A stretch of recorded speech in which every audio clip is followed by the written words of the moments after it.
Today I'm going to show you how to prep your soup for your meal kit. We have a handashi broth with some oysters, roasted fennel, a little bit of broccoli rabe, some fingerling potatoes, carrots, celery, just a medley of great market vegetables. And in that kit, you'll also find a small ramekin of shaved Parmesan and some sliced scallions. We're just going to go ahead and put that soup in a pot, just dump it right on in. We'll heat it up.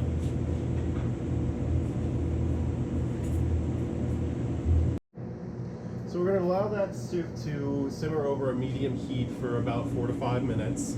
Once that's done, you're going to take a small ladle, or you just pour it right into the bowl. And you'll just ladle in all those good fixins.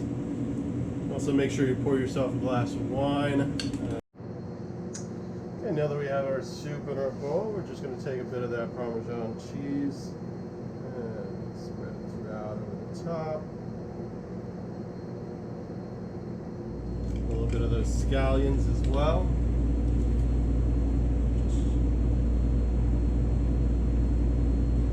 Have ourselves a nice, beautiful oyster stew.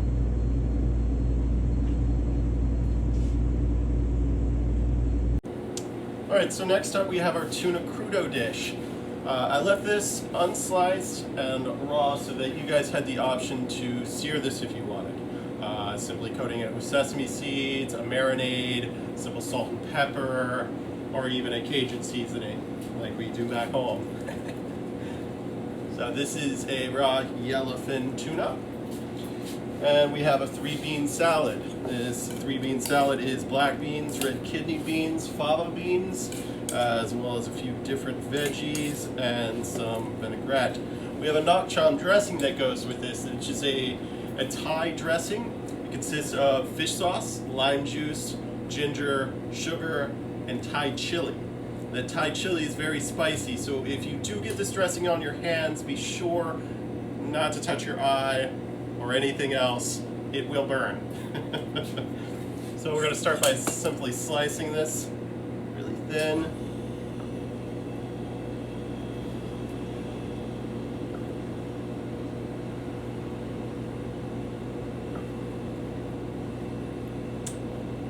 Now we don't want it paper thin, but about 1/8 of an inch on each slice. You want a good sharp knife for this as well. Here we are. All right. I'm gonna go ahead and take our 3-bean salad. I'm gonna put it on a plate. Simple, kind of straight line. We'll tidy it up a little bit as we plate too.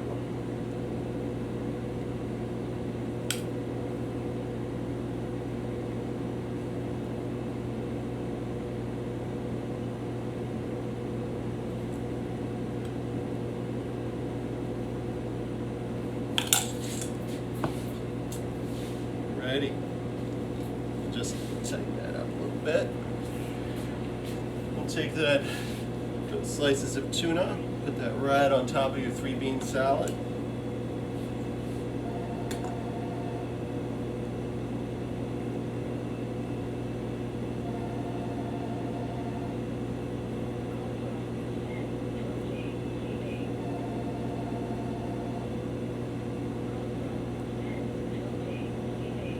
Alrighty.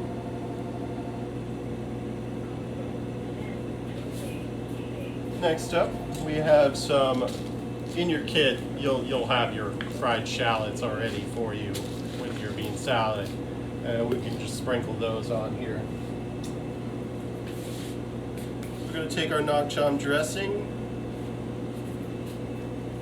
We're going to pour that over the top. But first we're going to add just a little sprinkle of salt. Now I have some nice Maldon salt here. Regular table salts will do just fine, kosher salt. Just a little sprinkle of it. You'll take that nak cham dressing with a small spoon and just drizzle it over the top. Make sure you stir that up a little bit as well.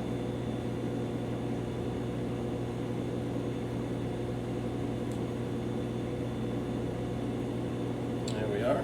Not too much. You don't need to use the whole thing of nak chom dressing. Like I said, this does have a good bit of heat behind it, so be careful and be aware of that. If you want to just go ahead and just dip your finger in it or a small spoon and give it a taste. That way you'll know how much to add. Finally, we have this is a cilantro and scallion blend, a little green onion and cilantro. That's going to go right on top. Makes it really, really beautiful with this tight little garnish. There we are. And that's it. Tuna crudo. Alright, next up we have our main entree.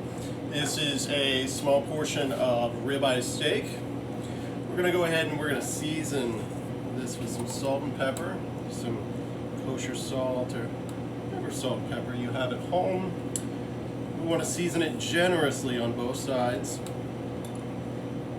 In your kit you'll find a bit of whipped feta, some chimichurri, and some potatoes with some bacon and roasted Italian peppers.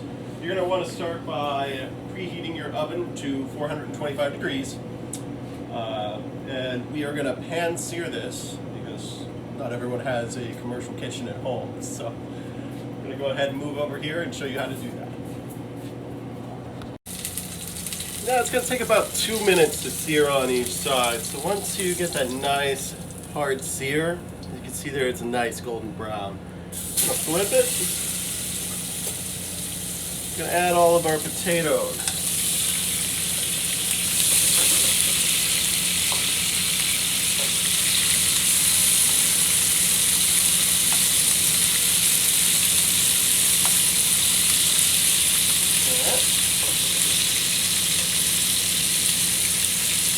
Get all those potatoes nice and, upside down. And give it a nice sear on it.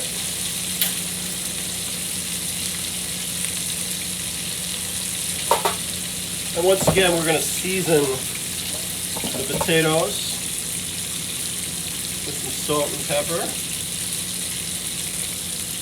All right. And we're going to go ahead and toss this in the oven just as is. Cook it for about 4 to 5 minutes for a nice medium rare to medium. Now I have a convection oven here. Most of you at home probably won't. Now that's going to take about 4 to 5 minutes to cook. I do have a convection oven here at the restaurant, so it doesn't take me quite as long. If you do have that at home, if you turn it on, it takes about 2 to 3 minutes. If you don't, it's about 4 to 6 total. The key thing to remember when cooking steak is to allow it to rest. If you take a steak right off the grill, right out of the oven, and you don't let it rest, all those juices will just flood out. It'll get tough, it'll get dry. You're really not doing yourself any favors. So take the time. The simple rule of it is you should let a steak rest for about half as long as you have cooked it. So if you're looking at a medium well steak that takes 10 minutes in your non-convection oven, go ahead and let that sit for 5. Ours is medium rare to medium, as most ribeye should be cooked. So it doesn't really need to sit for more than a few minutes.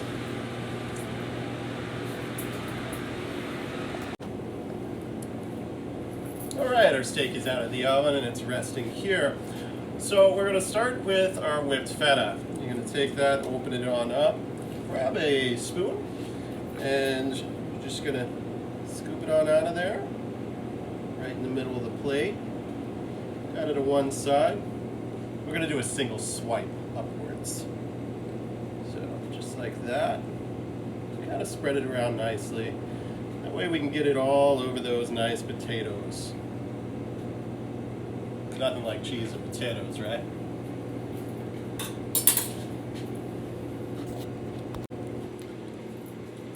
Next up, we're going to add our potatoes on top of that whipped feta.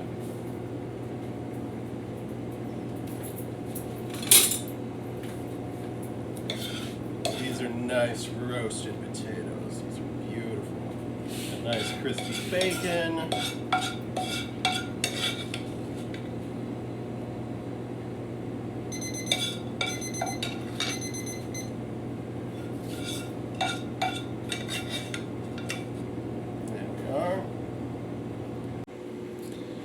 So next up we're going to cut our steak, and the key thing to remember when you're cutting steak is to cut against the grain.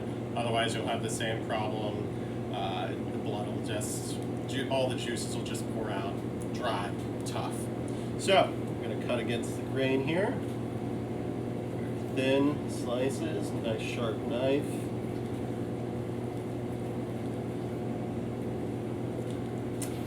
And then a little trick, you can take your knife, slide it underneath, and just kind of present it on the blade of the knife. There we are. And we'll tap that, put it right on top. Beautiful right there. We'll top this with our chimichurri. And I have a little garnish here for this one at the restaurant. So, chimichurri. And, before you even get started on cooking that ribeye, be sure to pull out your whipped feta and your chimichurri. You don't want your chimichurri to be ice cold, fresh out of the fridge, going on a hot steak. That just not good. So, a couple of spoonfuls of our chimichurri sauce right on top.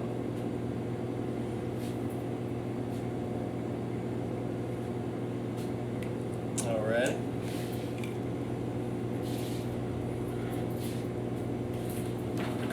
I'm going to top that with a little micro cilantro. Lastly, we have dessert. This is a chocolate bark with Marcona almonds, macadamia, and hazelnut. So you should find several pieces of chocolate bark in your kit.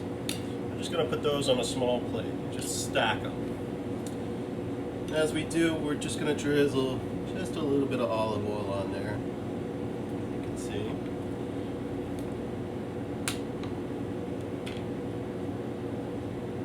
There we are. A little more olive oil. Not too much. And you will already have your salt on your chocolate. So, as you can see, we're just going to sprinkle just a little bit of sea salt on there.